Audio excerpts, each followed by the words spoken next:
नमस्कार दोस्तों, आपका अपना चैनल हिंदी जंक्शन पर स्वागत है। मैं परवेश कुमार सिन्हा फिर एक नए वीडियो के साथ उपस्थित हुआ हूं। तो अगर आप नए हैं तो चैनल को सब्सक्राइब कर दें और दोस्तों के बीच शेयर कर दें। दोस्तों, आज का जो टॉपिक है वो बिहार स्टेट पेपर 2 हिंदी के सिलेबस में लगा टॉपिक छंद है, जिसको हम लोग आज पढ़ेंगे। इस वीडियो में छंद के परिभाषा, छंद के भेद, छंद के प्रकार उदाहरण सहित समझेंगे, जानेंगे और उसके बारे में गहरी अध्ययन करेंगे।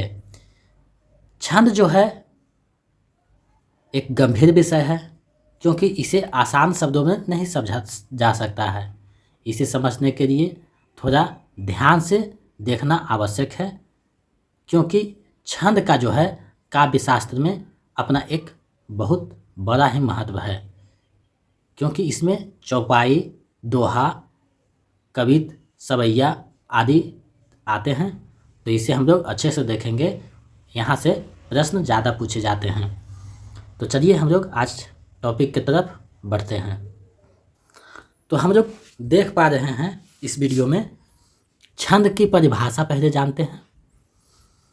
छंद शब्द संस्कृत भाषा के चंद धातु से में आसान श्रेय रगने से बना है। छंद धातु का शाब्दिक अर्थ है आह्लादित या प्रसन्न करना या खुश करना अथवा बंधन, अर्थात वर्ण, मात्रा, विराम, गति, लय एवं तुक आदि नियमों पर आधारित शब्द रचना को ही छंद कहा जाता है। छंद को पिंगर भी कहा जाता है। नोट में विद्यार्थी ध्यान दें कि छंद में निश्चित मात्रा या वर्णों की गणना होती है। छंद शब्द का प्रथम उल्लेख ऋग्वेद में मिलता है। छंद शास्त्र को पिंगर शास्त्र भी कहते हैं, क्योंकि इसके आदि प्रणेता आचार्य पिंगर ऋषि माने जाते हैं। जिस प्रकार गद्य का रेगुलेटर नियमन व्याकरण है, उसी के आधार पर पद का छंद शास्त्र होता है। तो यहाँ हम लोगों ने देखा कि छंद का सर्वप्रथम उल्लेख ऋग्वेद में मिलता है। छंद शास्त्र को पिंगर शास्त्र भी कहा जाता है। इसके आदि प्रणेता आचार्य पिंगर ऋषि थे। यहाँ तक स्पष्ट हो गया। अब हम लोग आगे बढ़ते हैं। तो छंद के अर्थ विभिन्न जो आचार्य दिए हैं उसको हम लोग देखते हैं। डॉक्टर जगदीश गुप्त जो हिंदी कोश के अनुसार अक्षरों की संख्या एवं कर्म मात्रा गणना तथा यदि गति आदि से संबंधित विशिष्ट नियमों से नियोजित पद रचना ही छंद कहलाती है। रामचंद्र शुक्ल के अनुसार छोटी छोटी सार्थक ध्वनियों के प्रवाहपूर्ण संगति का नाम ही छंद है। अज्ञेय के अनुसार छंद का अर्थ केवल तुक या बधी हुई समान स्वर, मात्रा, वर्ण संख्या से नहीं है। छंद एक योजना का नाम है, अर्थात जहाँ भाषा की गति नियंत्रित हो वहाँ छंद होता है। तो इस प्रकार हम लोग विभिन्न जो विद्वानों हैं उसके मत को देखें। आगे जो है इसके बारे में थोड़ा सा और पढ़ते हैं। छंद काव्य के प्रवाह को लययुक्त, संगीतात्मक, सुव्यवस्थित, नियोजित करता है। छंदबद्ध होकर भाव अधिक प्रभावशाली, अधिक हृदयग्राही और अस्थायी हो जाता है। छंद काव्य को स्मरण योग्य बना देता है, अर्थात छंदों के सभी चरणों में वर्णों या कर्मों अथवा मात्राओं की संख्या निश्चित होती है। अब छंद के अंग कौन कौन हैं उसको हम लोग जानते हैं। छंद के मुख्य रूप से कुल 7 अंग माने जाते हैं, जो इस प्रकार है। छंद के कुल 7 अंग माने जाते हैं, जो इस प्रकार है। पहला है चरण या पद या पाद। दूसरा है वर्ण और मात्रा। तीसरा है संख्या या कर्म। चौथा है गण। पांचवा है गति या लय। छठा है विराम या यति। सातवां है तुक। अब हम सभी को बारी बारी से देखते हैं कि आखिर ये है क्या, क्योंकि समझना यहाँ जरूरी होता है। चरण, पद या पाद। प्रत्येक छंद चरणों में विभाजित होता है। इनको पद या पाद कहते हैं। एक छंद में प्रायः 4 चरण होते हैं, जो सामान्यतः 4 पंक्तियों में लिखे जाते हैं, किंतु एक छंद में 4 से अधिक चरण भी हो सकते हैं। अधिकतर छंदों में एक चरण एक पंक्ति में लिखा जाता है, किंतु कुछ छंदों में 2-2 चरण मिलाकर एक पंक्ति में लिखे जाते हैं, जैसे दोहा, सोरठ आदि। 2 चरणों से मिली हुई एक पंक्ति को दर कहते हैं। अतः किन्हीं छंदों में 6 चरण भी होते हैं, जैसे छप्पय, कुंडलियाँ आदि। तो हम लोगों ने देखा चरण 2 प्रकार के होते हैं, विषम चरण, सम चरण। विषम चरण छंद के पहले और तीसरे चरण को विषम चरण कहा जाते हैं। सम चरण छंद के दूसरे और चौथे चरण को सम चरण कहते हैं। तो यहाँ स्पष्ट हो गया कि पद क्या है। अब हम लोग देखते हैं वर्ण और मात्रा। वर्ण और मात्रा देखते हैं।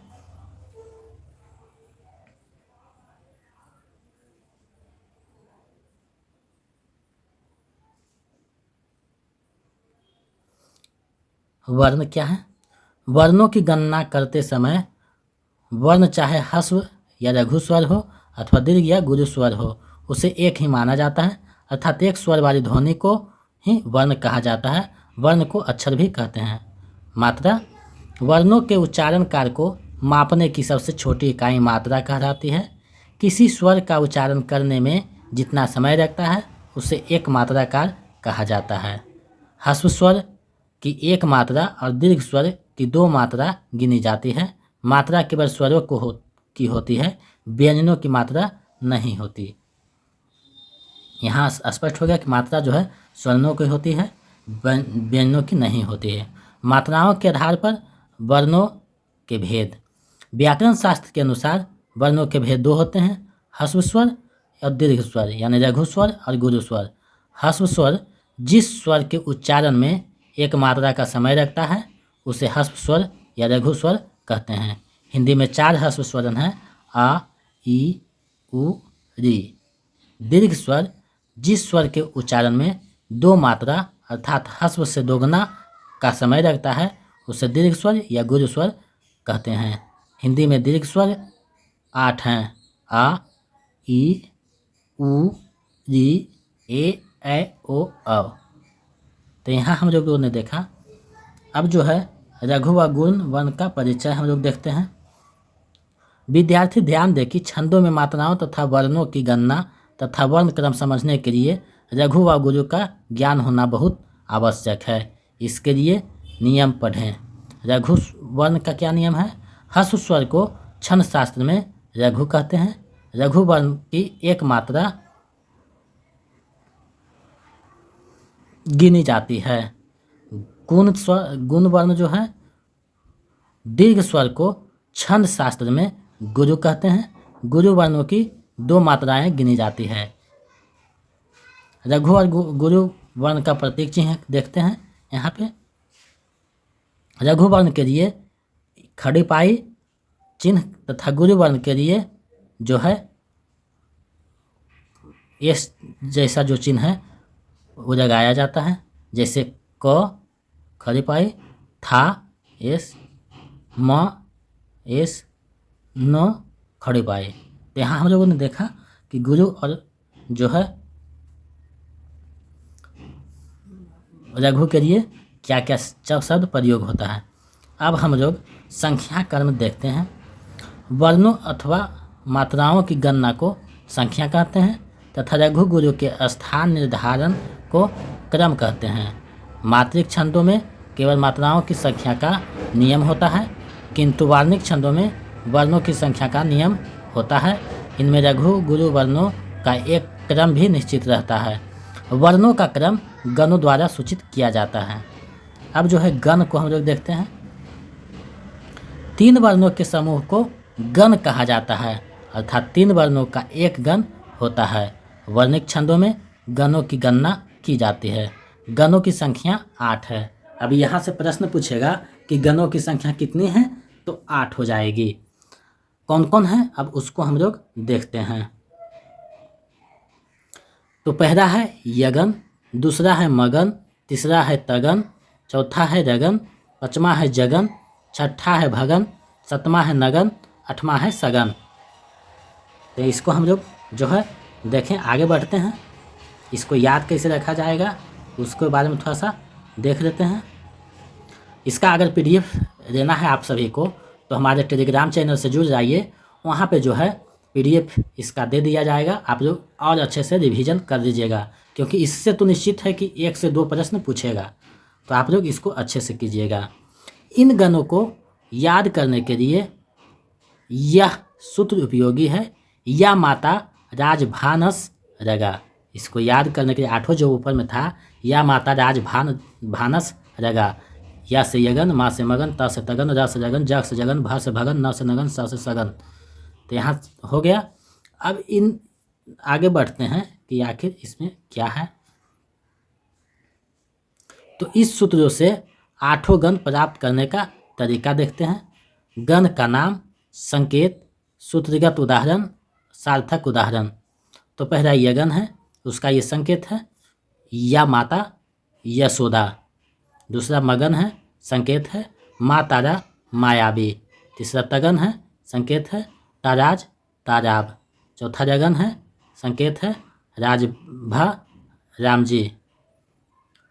पांचवा जगन है, संकेत है जभान जरेश। इस प्रकार से हम लोग देख रहे हैं कि कैसे इसका जो है प्रतीक है, संकेत है भगन, संकेत भानस भारत, नगन संकेत नसर नगर, सगन संकेत सरगा सरिता। अब देखिए सरिता इसलिए है कि सब में जो है रघु आया है तो एक हो जाएगा, उसका ये एक जो है उसका हो गया। री जो है वो रघु है तो उसका भी हो गया ये। अता आकार है तो इसका 2 हो जाएगा। यानी गुणों की संख्या कितने, गणों की संख्या कितनी है, 4 गण है। इसलिए यहाँ देख रहे हैं 2 इसमें तो 4 हो गया। इस तरीक़ा से आप पता कर सकते हैं। अब है आगे हम लोग बढ़ते हैं।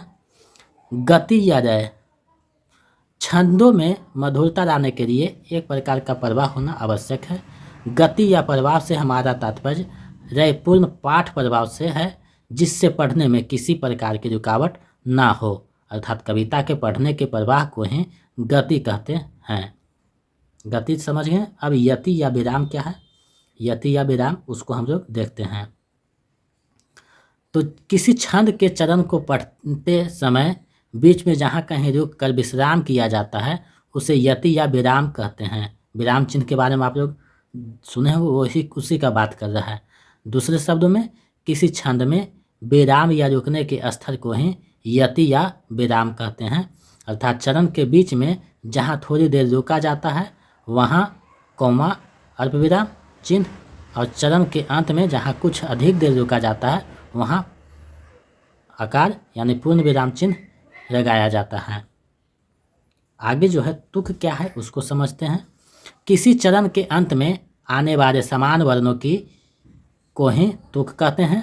तुक को छंद का प्राण माना जाता है। अब यहाँ से प्रश्न उठ सकता है कि छंद का प्राण किसे माना जाता है, तो तुक को माना जाता है। इसके 2 प्रकार हैं। तुकांत छंद, जिन छंदों के अंत में तुक हो उसे तुकांत छंद कहते हैं। दूसरा है अतुकांत छंद, जिन छंदों के अंत में तुक ना हो उसे अतुकांत छंद कहते हैं। अब जो है टॉपिक आया छंद के भेद। अब जो हम लोगों का टॉपिक आया है छंद के भेद। तो छंद के मुख्य रूप से 3 भेद हैं, जो कि इस प्रकार हैं। छंद के कितने भेद हैं, 3 भेद हैं। पहला है मात्रिक छंद, दूसरा है वर्णिक छंद, तीसरा है मुक्तक छंद। छंद के कितने भेद हैं, 3 भेद, मात्रिक वर्णिक मुक्तक। अब जो है मात्रिक छंद को हम लोग पढ़ेंगे। मात्रा की गणना पर आधारित छंद मात्रिक छंद कहलाते हैं। मात्रिक छंदों में केवल मात्राओं की व्यवस्था होती है। वर्णों के लघु और गुरु के क्रम का विशेष ध्यान नहीं रखा जाता है। इन छंदों के प्रत्येक चरण में मात्राओं की संख्या नियत रहती है। अब मात्रा आ गया। अब मात्रिक छंद के भेद जो हैं उसको देखते हैं। मात्रिक छंद के निम्न 3 भेद हैं। पहला है सम मात्रिक छंद, दूसरा अर्धसम, तीसरा है विषम मात्रिक छंद। अब जो है सम मात्रिक छंद है, जिन छंदों के 4 चरणों की मात्राएं एवं वर्ण एक समान हो वे सम मात्रिक छंद कहलाते हैं। सम मात्रिक छंद जो है उसका जो है परिचय देख लीजिए। चौपाई, इसके प्रत्येक चरण में 16 मात्राएं होता है।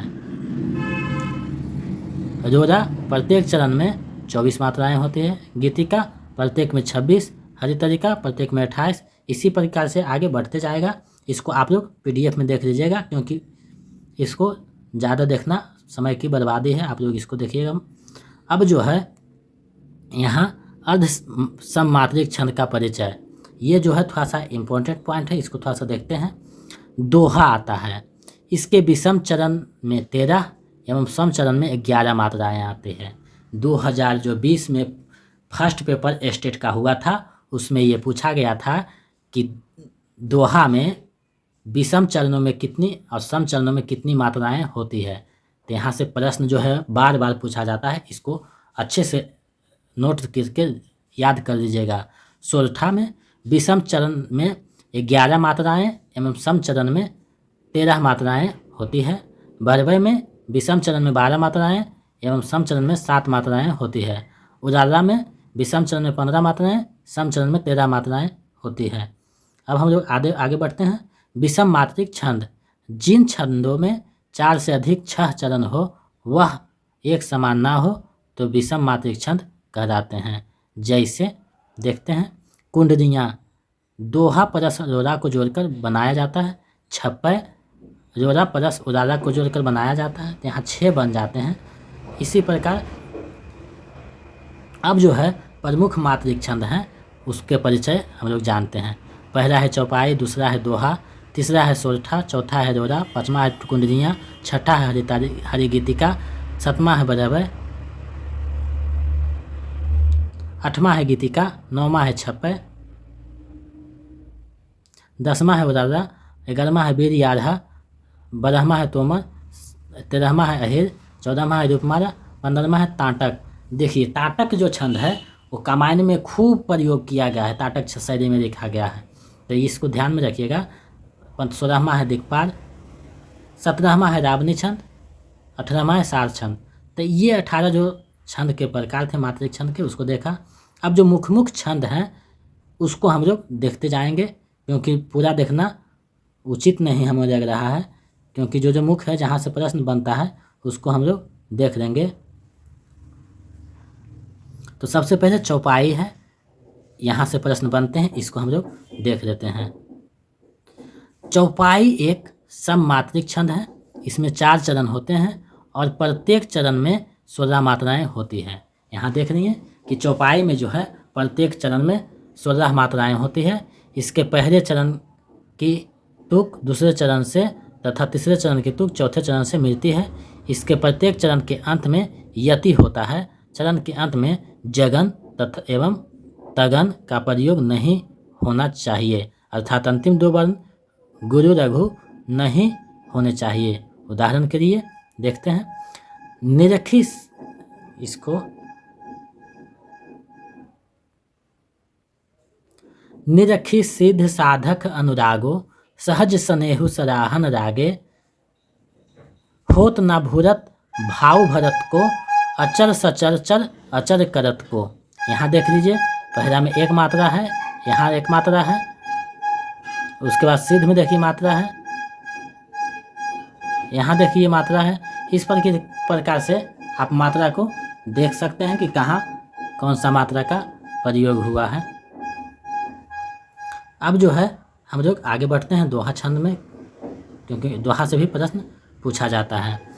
दोहा एक अर्ध सममात्रिक छंद है, इसमें 4 चरण होते हैं। इसके पहले और तीसरे चरण में 13 मात्राएं तथा दूसरे और चौथे चरण में 11 मात्राएं होती है। चरण के अंत में यति होती है। इसके पहले और तीसरे विषम वर्ण चरणों के अंत में जगन नहीं होना चाहिए तथा दूसरे और चौथे चरणों के अंत में रघु होना चाहिए अतः इसके सम चरणों में तुक भी होना चाहिए। उदाहरण के लिए देख सकते हैं कितना जो है आया है मात्राएं। अब जो है हम लोग सोरठा छंद को देखते हैं। सोरठा से भी प्रश्न आता है। सोरठा एक अर्धसम मात्रिक छंद है, इसमें 4 चरण होते हैं। इसके पहले और तीसरे चरण में 11 मात्राएं हैं। इसमें पहले और तीसरे चरण में उसका उल्टा होता है। दोहा का उल्टा ये है सोरठा। दोहा में जो था पहले और तीसरे में 13 मात्राएं और दूसरे और चौथे में 11 था, लेकिन इसमें पहले और तीसरे चरण में 11 मात्राएं तथा दूसरे और चौथे चरण में 13 मात्राएं होती है। यदि चरण के अंत में होती है, यति जो है चरण के अंत में विषम चरण के अंत में लघु होना चाहिए, सम चरण के आरंभ में जगन नहीं होना चाहिए तथा इसके विषम चरणों में तुक भी होती है। यह दोहा का उल्टा होता है, इसको पहले बता चुके हैं। देख रहे हैं, कुंद इंद्र समदेह उमा रमन करुणा आयन जहि दीन परने करहु कृपा मर्दन मयन। इस प्रकार से देखे हैं। रोरा छंद भी पूछा जाता है, इस पर भी थोड़ा सा नज़र डालते हैं। रोरा एक सममात्रिक छंद है, इसमें 4 चरण होते हैं, इसके प्रत्येक चरण में 24 मात्राएं होती है। प्रश्न पूछ देगा कि रोरा छंद की प्रत्येक चरण में कितनी मात्राएं होती है, तो 24 मात्राएं होती है तथा 11 और 13 मात्राओं पर यति होती है। इसके प्रत्येक चरण के अंत में 2 गुरु 2 लघु वर्ण होते हैं। इसके 2-2 चरणों में तुक भी आवश्यक है। तो हम लोग देख रहे हैं इसको। अब जो है कुंडलियाँ छंद है, उसको थोड़ा सा देखते हैं। यहाँ से प्रश्न ज़्यादा यही मात्रे वाला पूछेगा, उसको मात्रा को अच्छे देखिएगा। कुंडलियाँ एक विषम मात्रिक संयुक्त छंद है, इसमें 6 चरण होते हैं। कुंडलियाँ में कितने चरण होते हैं? 6 चरण होते हैं। प्रत्येक चरण में कितनी मात्राएं होती हैं? 24 मात्राएं होती। इसको किससे दो जोड़ कर बनाया जाता है? तो दोहा और जोड़ा को जोड़कर जो है कुंडलियाँ बनाया जाता है। तो यहाँ तक हम लोगों ने देखा। अब थोड़ा सा मेन जो है उसको थोड़ा थोड़ा देखते जाते हैं, क्योंकि समय ज़्यादा लग जाएगा। तो हरितालिका छंद एक सममात्रिक छंद है, इसके प्रत्येक चरण में 28 मात्राएं होती है। अब जो है बरहवे छंद देखते हैं। बरहवे छंद जो है उसको देख रहे हैं। अर्ध सममात्रिक छंद है, इसके 4 चरण होते हैं। पहले और तीसरे विषम में 12 मात्राएं, दूसरे और चौथे में 7 मात्राएं होती है। पहले और जो विषम मात्र चरण है उसमें 12 मात्राएं और सम चरण में 7-7 मात्राएं होती हैं। देख सकते हैं, चंपक हरवा अंग मेरी अधिक सुहाय। यहाँ देखिए 7 मात्रा यहाँ है, ये दोनों में 1 2 इसमें 3 और 3 यहाँ। अब जो है हम लोग गीतिका छंद पे थोड़ा सा देख लेते हैं। गीतिका छंद में 4 चरण होते हैं, इसके प्रत्येक चरण में 26 मात्राएं होती है। प्रत्येक चरण में 14 और 12 मात्राएं पर यति होती है। 14 और 12 पर यति होती है, इसको देख लीजिएगा। छप्पई छंद पूछा जाता है, इसको देख लेते हैं थोड़ा सा। छप्पई एक विषम मात्रिक छंद है, इसमें 6 चरण होते हैं। छप्पई में कितने चरण? 6। यह रोरा और उदारा को जोड़कर बनाया जाता है। किससे बनाया जाता है? रोरा और उदारा को जोड़कर बनाया जाता है। पहले चरणों में 24 मात्राएं और अंतिम 2 चरणों में 26 या 28 मात्राएं होती हैं। इसके पहले 4 चरणों में 24 मात्राएं और अंतिम 2 में 26 या 28 मात्राएं होती हैं। इसको हम लोग देखा। बाकी उदारा जो है छंद है, उसका परिभाषा दिया हुआ है, उसको आप लोग देख रहे हैं। इसको PDF में देख लीजिएगा, क्योंकि समय नहीं है उतना बताने का। आधा छंद है, उसको भी देख लीजिएगा। तोमर छंद है, अहेर छंद है, रूपमाला छंद है, ताटक छंद है। इसका जो कमायनी में प्रयोग हुआ है, इसको हम लोग थोड़ा सा देख लेते हैं। ताटक एक सममात्रिक छंद है, इसमें 4 चरण होते हैं। इसके प्रत्येक चरण में 30 मात्राएं होती हैं। ताटक छंद के प्रत्येक चरण में कितनी मात्राएं होती हैं? 30 मात्राएं होती हैं। इसको देखनी है। दिगपाल छंद है, उसको आप लोग देख लीजिएगा PDF में। रावणी छंद है, इसको हम लोग थोड़ा देख लेते हैं। रावणी एक सममात्रिक छंद है, इसमें 4 चरण होते हैं। इसके प्रत्येक चरण में 22 मात्राएं होती है। रावणी छंद के प्रत्येक चरण में कितनी मात्राएं होती है? 22 मात्राएं होती है। इसको आप लोग देख लीजिएगा। अब जो है सार छंद है, इसको हम लोग छोड़ते हैं। आगे जो है वर्णिक छंद आता है। छंद का दूसरा भेद वर्णिक है, इसको हम लोग देखते हैं। जिन छंदों की रचना वर्णों की गणना के आधार पर होती है उसे वर्णिक छंद या वर्णवृत्त कहते हैं। इसके प्रत्येक चरण का निर्माण वर्णों की एक निश्चित संख्या एवं लघु गुरु के क्रम के अनुसार होता है। वर्णिक छंद के भेद हैं, उसको हम लोग देखते हैं।